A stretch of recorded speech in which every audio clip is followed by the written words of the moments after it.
What better way to start Friday than with morning sex with your beautiful wife? Me and Jeanette have been together for 3 years. Life is good. That's all you'll get until Monday. Are you afraid that others will become jealous when they hear your joyful cries? Something like that. Well, in that case, see you until Monday too. This made me giggle and roll my eyes. This is how our Friday began. We both took the day off. Jeanette also took Monday off. My vacation was ending, so we returned on Sunday evening so I could start work on Monday. We were heading to the mountains for a weekend of skiing. Jeanette's best friend, Emily, and her husband, Steve, rented us a cabin 5 miles from the ski resort. We did the same trip with them a year ago. Another couple will join us on Saturday. Emily was Jeanette's maid of honor, and vice versa, for both weddings within a month of each other. Steve is a typical high school jock who has no talent to go further. All he seems to be able to talk about is his glory days. I can probably match most of his home runs, game-winning baskets, and touchdown passes. For some reason, Jeanette and Emily were athletes in high school. They were starters on both the volleyball and basketball teams. They have the same build, each approaching 6 slender feet tall. Probably because she's heard them many more times than I have, Emily just stares into space as Steve tells his stories. It's not like I didn't participate in school sports. I was the starting quarterback on the junior team 3 years in a row. They don't allow high school students to play on the junior varsity team, so I devoted my efforts to college. Even though Steve has a college degree, I would never hire him. In fact, all 4 have higher education. I still need to do my dissertation, and this may delay things. According to my mentor, I should plan something in the 60-page range. I made a sketch, but it will burden me.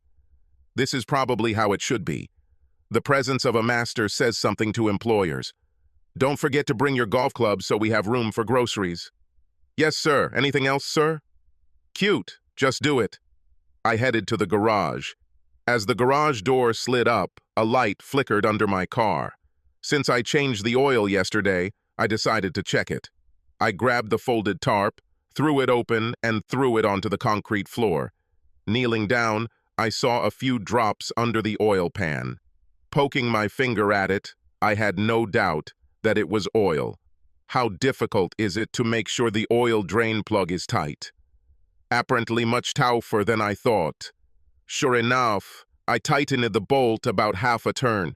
One more time, back and forth, and the problem was fixed. I put the tarp back and went into the house to wash my hands. Are you ready to go? Almost. Let me wash my face first. What have you gotten yourself into? They didn't tighten the oil pan bolt. Their services may be cheap, but you need to keep an eye on their performance. Hurry up, otherwise we'll be late. Yes, sir. This earned me a stern look, complete with pursed lips. We met Emily and Steve at the grocery store near the cottage, if you can call 10 miles close. You would have thought that we would stay for a month. 2 full shopping carts, that's something. Opening the trunk, I saw my golf clubs. Damn it, Dale! I asked you to take them out. The back seat was littered with sleeping bags and suitcases. They were joined by a jumble of foods.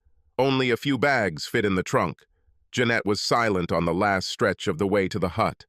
Having reached the hut, we began to empty the cars. I started in our back seat.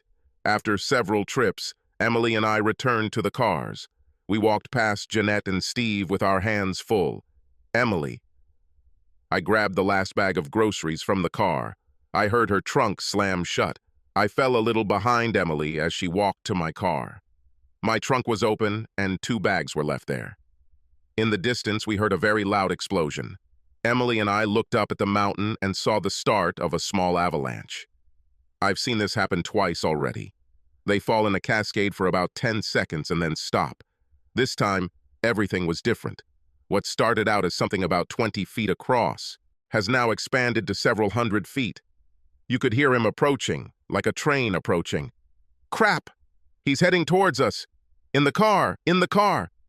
I slammed the trunk shut and jumped into the driver's seat as Emily slid into the passenger seat of my car. The approaching noise was frightening. We both watched in horror as the snowy mountain approached. "Prepare for impact." I buried my head in the steering wheel. Emily pulled her knees up and curled into a ball.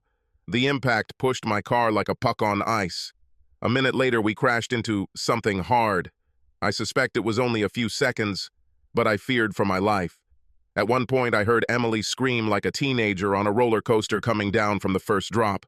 I felt like my chest was about to explode. My heart rate must have gone over 100. I had a headache. It was completely dark. "I'm alive. Are you okay, Emily?" "I think I'm okay. I have a bit of a headache. It feels like we're tilted." "I agree. Your side is higher than mine." I found the switch and turned it on. "Let there be light." "You're bleeding right above your right eye," Emily said worriedly. "Check me." Beautiful hair, slender, sweet smile. What exactly should I check? Giggling. "I understand that I'm not bleeding." "Well, not where I see," I winked. Emily blushed. We sat in silence for several minutes. I tried to open the door, but we were pressed tightly. A large, dark area, without snow, was visible next to the front right wheel. The lighting wasn't very good, but it looked like there were some very large trees making a roof over our heads. If we could tap into this hole, we would have enough oxygen to survive for several days. We would have to make sure to run the fan to circulate the carbon dioxide. It's not the lack of oxygen that kills you, it's the CO2 reaching lethal levels. "Did you happen to take the last bag of groceries with you?" Emily shook her head negatively and asked, "Do you think Steve and Jeanette survived?" "I don't know. I have never seen what happens to houses when an avalanche of this size hits them." My heart sank. What if Jeanette doesn't survive? My eyes blurred and I wiped away a few tears. It looks like Emily did the same. "I guess we haven't quite survived yet either, have we?" "Not until we breathe in some sun-warmed air.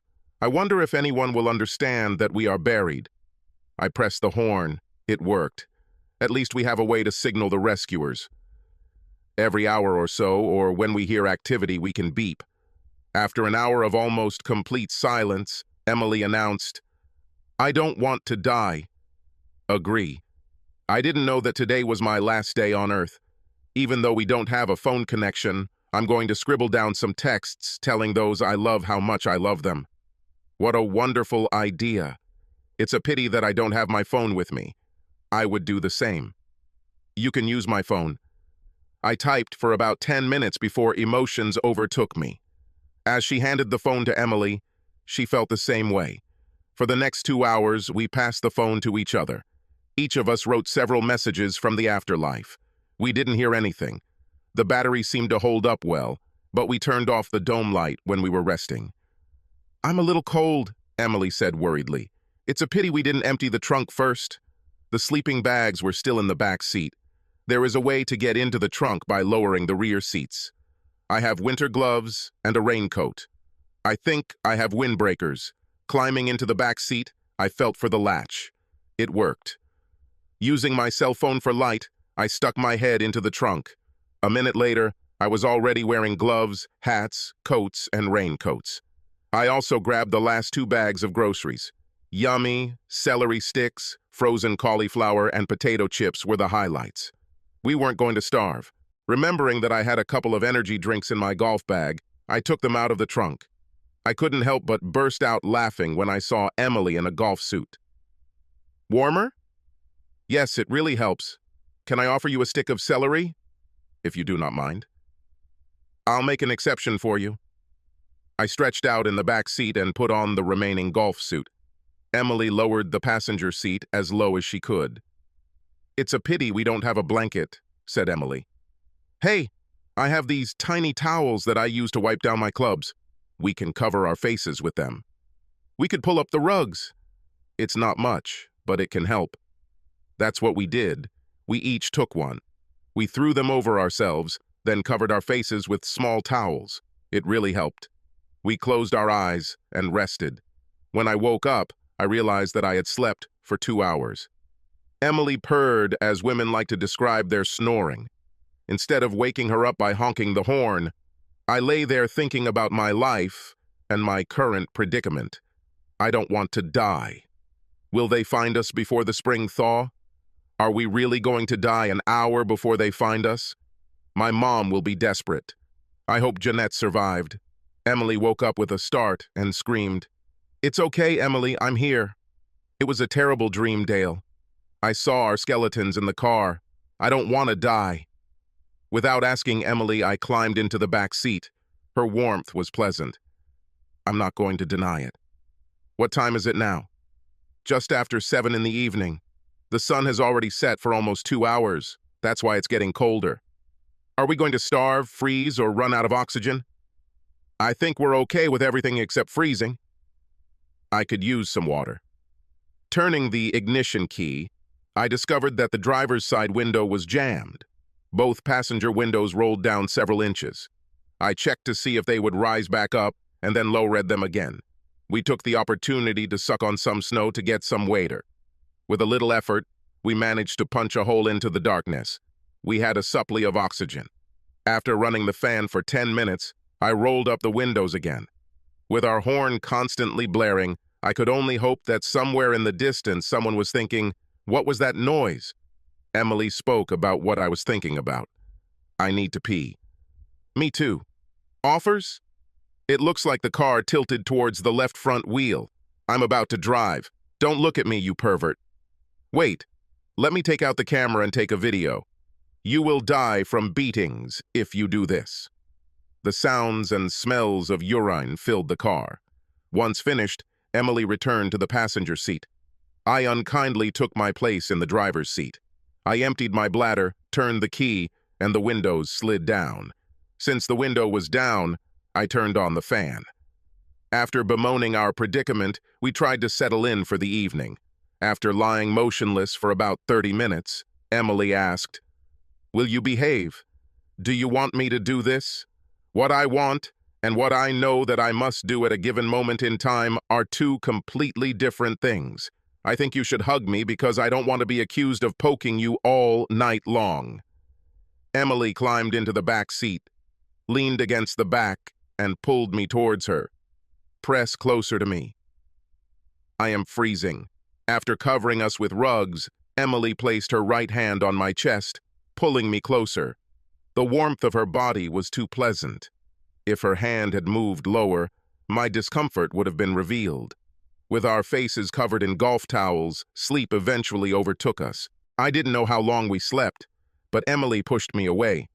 I rolled to the side and watched as Emily took her place in the driver's seat. The sounds and smells of urine filled the car again. Looking at the clock, I learned that it was almost 5 a.m. Emily reestablished our cuddling position. None of us wanted to sleep. "What will you do if Jeanette dies?" I do not get the question. "Are you going to leave or stay here?" "What about you? What if Steve is dead?" "I'll probably move to live with my parents until I recover from grief." "How much time do we have?" "About a week," I chuckled. "We have plenty of water and probably enough food for another 3 to 4 days. It's hard to tell if we have enough oxygen." "Is someone really looking for us?" "Since this is the highway department, I hope so." I snuggle up to Emily again. Her hand slid under my shirt. The warm touch of flesh on flesh was pleasant. We talked for several hours about everything and nothing. After eating a few potato chips and finishing off the celery, we got comfortable and soon fell asleep. When I woke up, I lay motionless. Emily purred softly. I looked at my watch. It was approaching 5 in the evening, and then I heard a dull thud, barely audible. "Emily, I heard something." I started beeping 3 short beeps, 3 long beeps, and 3 short beeps. Emily hummed quietly, "Please, please, please." We were silent for a minute, and then we both heard a knock. I repeated SOS. Then eureka, their probe pole landed right on the car. I pressed the horn and didn't let go until the pole hit the car again. Even if you know you will be rescued, the longer it took, the more worried I became. "Why so long?"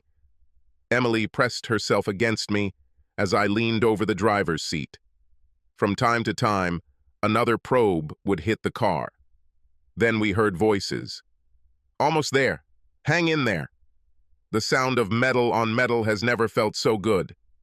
I pressed the horn again. The light of a miner's lantern broke through the snow. An elderly guy, bundled up, grinned at us. He cleared snow from the driver's door. I tried to open it, but the snow was still in the way. A couple more minutes of shoveling, and I felt the door begin to open. The sound of his shovel hitting the door was followed by my door swinging open about 6 inches. "Thank you, thank you, thank you." "Nothing special," the man answered. After helping me and then Emily get to the surface, we were greeted by darkness. There were probably 20 people there with their miners' hats glowing. They covered us with blankets, gave us a bottle of water, and tied us to the sled. "Is the house still standing?" "What house?" My heart sank. "We stayed at 24269 Pine Way. There are 2 people there." He repeated my information into the microphone. After some conversation, he approached us again. "We didn't find the house. It's too dark now, but we'll be back in the morning. Let's take you both to the hospital. You were under 15 feet of snow. We heard your car horn this afternoon, so we're working late into the night." "Ready?" Emily clung to me, wrapping both arms around my waist, and we were dragged to the ambulance. A warm ride later, we ended up in the emergency room and attracted a lot of attention. I had to put 2 stitches in the wound above my right eyebrow. Such was the extent of our injuries. There was no sign that hypothermia had reached a critical level. Despite this, we still spent the night in the hospital receiving fluids and slowly getting our body temperature back to normal. In the morning, Emily was released first, but she was waiting for me. I talked to the ambulance workers. They found a hut, and there are signs of life there. My heart was singing. I grabbed Emily and turned her around. She leaned over and kissed me on the cheek. "For what?" "Because you are a true gentleman. You were so calm. I don't know if I could have done it myself. I know things would be different with Steve. He would be completely lost. So thanks again." "You're welcome, and thank you too. You kept your cool, which only helped me." "Who is responsible for the rescue?" "I found this guy in the cafeteria. I think they set up a command center there. Let's go." The next 2 hours were brutal. Not a word from the search party. It was about 12:30 when we received the news. From the person in charge, 2 people survived. "We need to use heavy equipment because the walls have collapsed. They must have been lucky to be in a place that wasn't completely destroyed." "Any guesses on when you'll get to them?" "It's too early to say. I felt dizzy. Both are alive. Please don't cause any more harm with your bulldozers." Then came another wait. A couple of hours later, we heard his message. "Both got out safely. They'll be here in 30 minutes. My eyes filled with tears. "Thank you." Emily and I hugged again. I emptied my cell phone, telling all my relatives what had happened. Nobody had the slightest idea. Everyone knew that we were skiing and did not connect the avalanche with our trip. Now everyone was excited. I met Jeanette's stretcher, and Emily did the same with Steve. Both were filled with tears at the reunion. Only after lunch were we allowed into their rooms. We spent the first 10 minutes clinging to each other and whispering, "I love you." "Hi, baby. How was your weekend? A lot of snow? Yours?" Yes, there were a few snowflakes there. Her giggle was music to my ears. Her kisses were warm and her hugs divine. Emily and I managed to get into my car before it crashed. "How did you two survive?" "Pure luck." We heard a loud roar and then a boom. Chaos ensued. We were just setting things up in the kitchen when it hit. I thought I had died, but when the noise stopped, I realized that I had survived. It was pitch black, and I could hear Steve moaning. We had about 3 feet of space. We stood still for about 10 by 20. "That's luck. Did you have food or blankets?" "A few apples and a rug on the floor. I thought we would starve if we didn't freeze first. All we had were back parkas and carpet." "Any injuries?" "I have a lot of small cuts and scratches." Steve twisted his ankle badly. "How long will they keep you?" "At least for the night. Our body temperature is dangerously low. One nurse said it was unlikely we would have survived another night." I kissed and hugged Jeanette. The visitors were asked to leave. "Well, get a good night's sleep. I'll go home and take your car. I'll take your clothes and bring you a new set." Jeanette nodded her head affirmatively, but then, almost in a panic, she begged, Dale, just leave them. I don't want to remind you of this. I'll throw them away. Her hands reached for the bag I was holding. Really, Jeanette, it's not a problem. You will never remember that these were your clothes. Everything is practically new. I understand. Dale, just give them to me. Please. Get some sleep. See you in the morning. Deo, give me that damn bag. Jeanette, you're all worked up. Get some sleep. See you in the morning. I think if she could get up, she would attack me. Strange. I was waiting for Emily, and sure enough, the elevator took her to the lobby. How is he? Big child. I swear he doesn't tolerate anything unpredictable. How is Jeanette? I think it's pretty good. She freaked out when I told her I was taking her clothes home. She just wanted to throw it away to erase the memory of this ordeal. Different strokes for different people. Seems really weird. It looked like she didn't want me to see. Agree. And you? What have I done? Did you leave your clothes? No, everything is here in the bag. Can I? Emily. I glanced furtively. Her expression immediately changed. Her eyes were wild. Damn it, they had sex. Look at her pants. They're damn sticky. There's a lot more than one time here. I'm going to kill him. Emily, I dropped my bag and headed towards the stairs. The door slammed behind her. I stood there stunned. How could she? She didn't act like she was being raped. I sat down heavily on the chair. My heart was breaking and my eyes were blurry.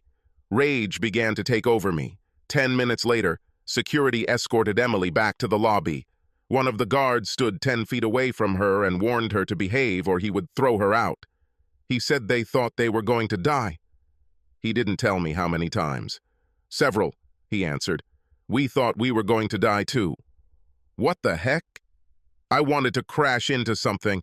I could never remember being so angry. After a moment of silence, tears began to flow down our cheeks. The phone rang. Uber will arrive in 2 minutes. You can come with me, I'll take you home. Okay, she said quietly through tears. It was an awkward hour. It hurt both of us. As I pulled up to her house, Emily leaned over and kissed me on the cheek. Hang in there, Dale. You too, Emily. Thanks for a fun weekend. A smile broke through the tears. You are the one I will always remember. My trip home was sad. My emotions filled the entire board. Kill her, hug her, leave her, forgive her, and finally ask, why? Sleep did not come easily. In the morning, I completed all the necessary procedures. After grabbing some food, I went into my office. Having explained my weekend, I got today and tomorrow off. I am back. I rummaged through Jeanette's clothes and pulled out some sweatpants and matching underwear. Then I was overcome with rage. I went looking again. Last Halloween, she wore a stripper costume. I found it and a lace thong. This is what you need. Since her drawers were open, I decided to move her things into the office bedroom. She can figure out how to move things around to make a sleeper sofa. Back in our bedroom, I collected the obvious feminine toiletries, filled a trash can with them, and then placed the trash can with her clothes. It took me a while to work up the courage to enter Jeanette's room. Her parents and sister fawned over her. Jeanette's eyes were red and swollen. After hugging and kissing my relatives, I stared at Jeanette. The desire to strangle her to death gave way to a tender embrace. Is this all I get? I simply nodded. Yes. She knew that I knew. Her lower lip trembled. Will you be released today? I think yes. I responded well to the IVs and blankets. No matter how disgusting their food tastes, I can't get enough of it. Jeanette felt awkward. She couldn't look me in the eyes. I'll go have some coffee. Can I bring someone else anything? I'll go with you, son, said Jeanette's father, Fred. As soon as we were in the cafeteria, he looked into my eyes. What's going on, Dale? I thought you both must be in love with each other after the ordeal you went through. Fred, I just want to confirm that our house is not so rosy. I'll let Jeanette tell you her side. Sounds bad. This is true. I do not know what to do. We brought a tray full of coffee cups and donuts into the room. Jeanette wiped away her tears. After the tray was eaten, Fred gathered his group and left. Before Jeanette and I could talk, Her doctor came in and told her to get ready as she was ready to go home. Jeanette took the bag of clothes I brought and went to the bathroom. It didn't take long. "Do you want me to wear this?" "Dress the way you act. I thought we agreed not to have sex until Monday." Of course, we also made several vows that were crushed by the avalanche. Her face scrunched up and she collapsed into the bathroom. She cried for about 30 minutes. Jeanette wore this costume when she came out. With her cracked voice, "Happy now?" "Not even close. Let's go." A nurse arrived with a wheelchair. Her face showed genuine amazement. I got out to drive the car to the entrance. Everyone stared at Jeanette as she climbed out of the wheelchair and headed towards the passenger door. I didn't bother going out to help her. The ride continued in silence for about 5 minutes. "We thought we were going to die, Dale." "We too, but we didn't ruin life." This brought tears again. Silence again. "What will happen now?" "Your things are in the office." The rest of the way she just sobbed quietly. When we arrived at the house, she gathered her courage and muttered, "I feel bad." "Me too. My car was totaled and I began the process of getting my insurance company involved. I took my temporary car. On the way home, I realized that being around Jeanette right now is not what I like. I sent her a message. "Don't wait. I'm not home." Her response was quick. "Please come home, Dale. We can't solve anything if we don't talk." Too early. I spent the evening at a sports bar watching college basketball and hockey. It seems that cheated husbands are supposed to emit a certain smell. A few hours later, the waitress asked me if I was coping with my wife's infidelity. She warned me that I couldn't drink away my problems. "Yes," I agreed. Jeanette was waiting for me when I stumbled in around 1:30 a.m. "I was worried about you." My indistinct answer was something like, "But I'm not." Pushing away her attempts to hug and kiss me, I closed the bedroom door and dived into the middle of the bed. In the morning, Jeanette left a note saying that she was at work and that she loved me. I couldn't hang around the house because there were too many good memories that only fueled my rage. I showed up around noon and worked until 9. "Are you coming home today? The supper is ready." Too early. Stopping for something to eat, I rolled in around 10 p.m. I had to work again in the morning and couldn't afford a hangover. Jeanette was curled up on the couch in her sweatpants. For the first time since Monday, her eyes weren't red and puffy. "We need to talk. Please don't shut me out." "What is there to talk about? You thought you were going to die, so you cheated." "You do not understand." "What don't I understand?" "Emily and I talked for a long time about death. Our communication was verbal, not sexual. We had the same problems as you. Are we going to freeze to death? Will we die of hunger? Will they find our skeletons in the spring when the snow melts? However, unlike you, we wondered if each of you survived. How were your concerns different?" Tears appeared again. "They weren't there. We were talking about you guys. And then you decided that we were most likely dead. Let's have sex." "Dale, no, it wasn't like that at all." "So why?" "I don't know. I guess I was weak and scared. I'm not as strong as you. Are you going to divorce me?" "I don't want a divorce. I really do not know. I get goosebumps when I'm near you. The pain of betrayal is too strong. Can I at least hug you?" Opening my arms, Jeanette wasted no time in crushing my ribs. Her sobs continued for several minutes before our embrace was broken. "Good night, Jeanette. See you tomorrow." "Good night, Dale. I love you." This was the first time I had to deal with betrayal. If I had gone through this once or twice, in high school or college, I would have learned that there is a tomorrow. Right now, I wasn't sure. I just couldn't understand how supposed love gave way to lust. For the next few weeks, we lived in a cul-de-sac. I wish I had Emily's phone number. Is she really divorcing Steve? If so, will she leave? Have you spoken to Emily? Not since she burst into my room on Monday morning. I will never contact her again. She wasn't very kind. Her tongue was very rough. She praised you for being a gentleman and her hero. She told me that you know everything. That's why I cried when you showed up. Did you tell your parents? Fred immediately suspected something. Not really. I hoped we could get through this. The way things are going, that's unlikely, isn't it? I thought our flame was hot, but you put it out.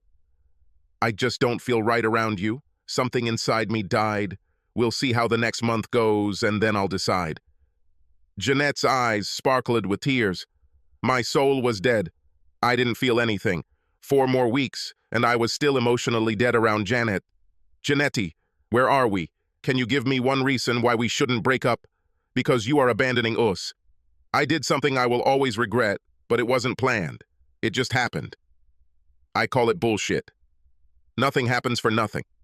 It happened because you wanted it. Jeanette was very annoyed. Not true. Damn it, as far as I know, you and Emily were together, as calmly as possible. So what game do you want to play? Fine.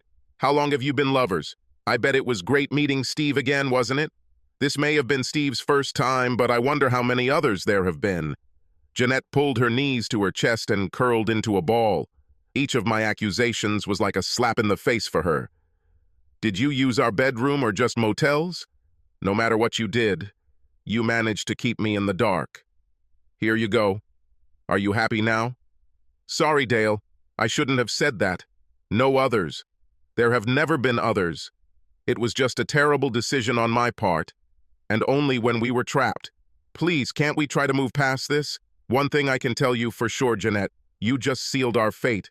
I wanted a woman strong enough to resist.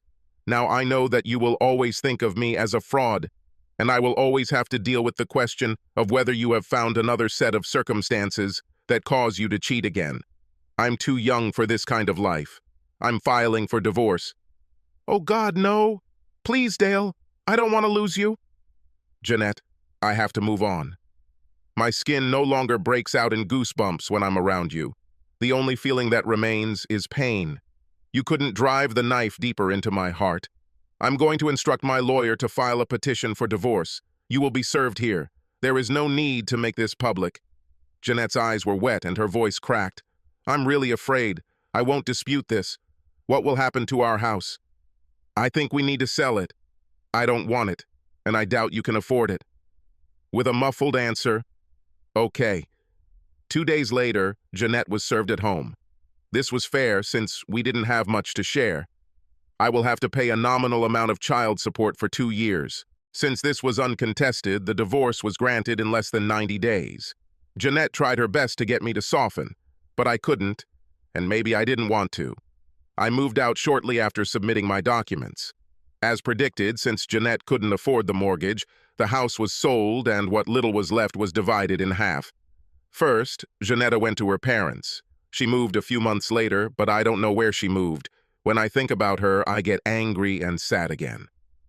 Taking revenge on Steve was tempting, but it wasn't worth it. If he is smart, he will avoid me because I may change my mind about revenge. While the divorce process was going on, some of my longtime friends did everything they could to set me up with available ladies. Although I went on a few dates, I was emotionally dead.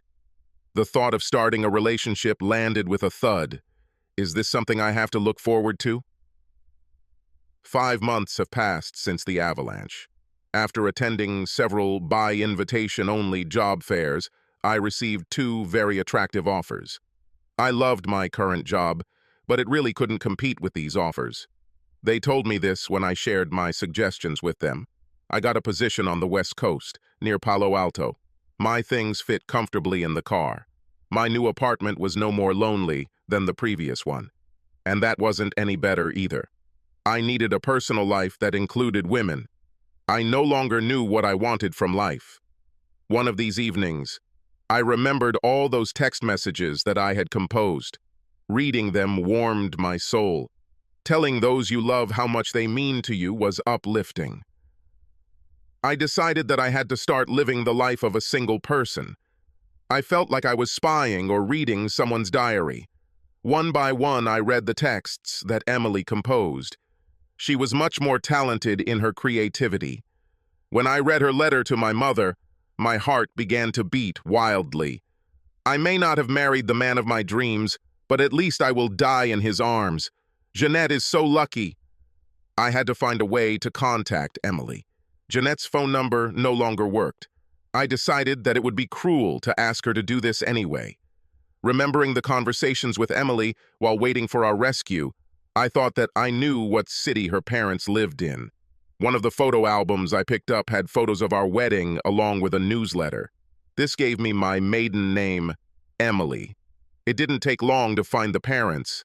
I left a message for her mother to call me. Dale? Emily? Is this really you? How are you?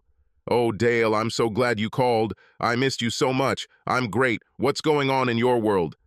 I got my master's degree and got a job on the West Coast. I've only been here for a month.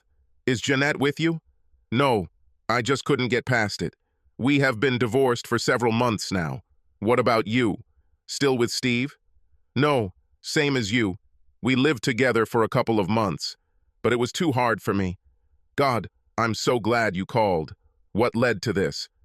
Last week, I was throwing myself another self-pity party, and I found those lyrics that we wrote when we thought we were going to die. After reading them, I felt better. Wow, I completely forgot about them. Oh, I bet you've read mine too? The man of your dreams, right? I never knew. She was my best friend. Best friends never let such things be known. So, where are you now? In Chicago. You said on the West Coast. Where? In Palo Alto. We have an office in San Jose. How close is it? Palo Alto is about 20 miles from San Jose, the airport I usually use. Maybe I can convince the boss to let me visit this office. Or maybe I should think about visiting the Windy City. Really, Dale? It would be so nice to see you. I won't do anything this weekend. I know well where the airport is, so I can pick you up. How about we check the flights for Friday evening? Can you find me a place to stay? Yeah, let me work on that. Well, you know I didn't want any problems with your guys. I'll deal with them. Are you sure your girlfriends will let you go? Just like you, I will deal with them. If things get worse, I'll bring a few with me. Great idea. They can entertain my boys while you and I play checkers. I like your sense of humor, Emily, and that's just one of the many things I love about you, Dale. We talked for another 90 minutes. It was so nice to hear her voice again. So many good memories came flooding back. It was all I could do to not think about Jeanette, but I managed. On Friday, I went to work early and left around 11 a.m. When I arrived in Chicago, I texted Emily that I was heading to the passenger pickup. Dale! Here! I picked Emily up and spun her around as we hugged. I received the warmest kiss this year. Glad you were able to come. Hungry? Yes, I guess I need to eat. Take me to your favorite place. Let's go. Do you want to get behind the wheel? Not really. You can take the driver's seat, just in case you need to relieve yourself. Giggling. Can you believe what we had to do? I remembered this test so many times. It was something. After a wonderful dinner at the Texas Roadhouse, Emily headed back to the highway. My heart slowed a little as she pulled into the Holiday Inn parking lot. Usually my out-of-town guests stay here. I have other plans for you, she said with a sparkle in her eyes. It won't hurt, right? Only if you resist. I'm not going to give up. As soon as we got to Emily's apartment, she ran into my arms. Kiss me.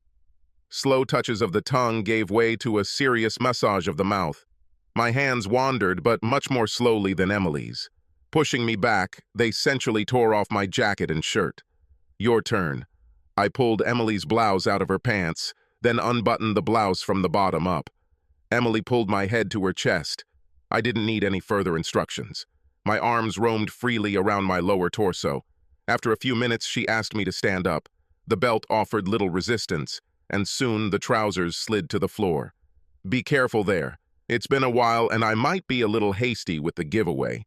I hope you brought at least a 6-shooter with you. How about you let me get the first one out of the way? I like your thought process. We pressed ourselves against each other, this time face to face. Should I bring you anything? A little Viagra? How about a drink or a snack? Not really. I'd rather hug you. Apparently, this was correct. We fell asleep under the blanket. I heard the sound of the shower running as the sunlight warmed my face. Standing naked and drying her hair with a towel, Emily greeted me. Good morning, darling. Did you enjoy it last night? Was it a dream or reality? I had both. You lasted much longer in my dreams. I stuck my tongue out at her. Get your ass out of bed. We have a whole day ahead of us. It was a wonderful weekend. On Sunday evening, we parted, having previously agreed that Emily would fly to San Jose in 2 weeks. When my turn to have fun was over, I realized that I was falling in love with Emily. Her face when we parted told me that she might be feeling the same way. I received confirmation in the middle of the week. Good evening, Emily. How is work going this week? Very good, Dale. That's why I'm calling you. They have an opening in their San Jose office, and I checked and qualified. And I have strong feelings for you, but if you don't feel the same, then I'll back off. And if I say, I think I'm falling in love with you, will it help you make a decision? Yes, yes, yes. Yes, this will help. Or yes, will you still think about changing jobs? Smart ass, yes. I love you and I'm going to take this job. We talked for another hour. I was tasked with finding a suitable apartment for us within a reasonable distance from her office, the airport, and my office. As soon as she was approved for this position, her suitcases were packed. It's only been 6 weeks since she called me back. Sometimes life moves at the speed of an avalanche. We were in no hurry. We both had deep-rooted relationship anxiety issues. Although we had a few screams, we always managed to kiss and cuddle before bed. I work with a lot of young women, and this worries Emily. She travels with men, and it bothers me. It was during one of our conversations 10 months after we started living together that we came to an understanding. I'm so sorry, Emily. I acted like an ass. If you can keep your vows when circumstances force you to sleep with the man of your dreams, then I have nothing to worry about when you're on the road. I don't trust men, so please avoid situations that put you at risk. Listen to me, Dale. I was unfairly petty when I said you work with all these women. You proved to me in the avalanche that you can be trusted. I may not trust the women you work with, but I am convinced that I can trust you. We looked at each other in silence for a minute, then I dropped to one knee. I don't have a ring or anything because it happened pretty quickly, but would you like to die in this man's arms or in your dreams? Pushing me back onto my back, then pressing his chest against me. Will I die quickly or what's on your mind? A very slow death, 50 or 60 years of torment. Sign me up for the company. We enjoyed a small wedding ceremony in San Jose and then a honeymoon as far away from the snow as possible. We never skied again, and we have no desire to. Our careers became our children, but 8 years later, we expanded our family when Sarah was born. She looks like her mother. Her sister Maggie came along 2 years later, and it will be a little more difficult for her as she is very similar to me. We learned through social media that Steve had remarried and fathered a child. We also learned that Jeanette moved to Maryland and has 2 children. Neither Steve nor Jeanette attempted to contact us, nor did we contact them. This relationship was buried under an avalanche.